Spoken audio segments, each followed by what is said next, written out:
না খেয়ে থাকেন, তা বর্ডারে কোনো ব্যবসা করেন না, ইন্ডিয়া থেকে একটা কিছু নিয়েন না।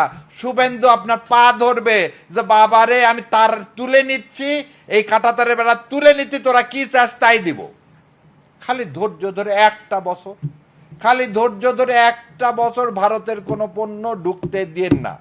যত আমাদের বর্ডার এলাকার মানুষ আছেন রাত দিন পাহারা দেন যাতে ইন্ডিয়া থেকে একটা জিনিসও না ঢোকে।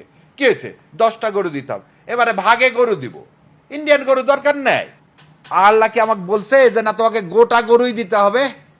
আমার যা আছে তাই দিয়ে দিব, ইন্ডিয়ান গরু নিয়েন না। দেখ ইন্ডিয়ার গরু যদি আপনি না নেন, গরুর ঘাস খাওয়ার মতো ঘাস পাবেন না। ওদের আম, এটা আম আমাদের এখানে বিক্রি না করলে কোথায় বিক্রি করবে বলেন তো?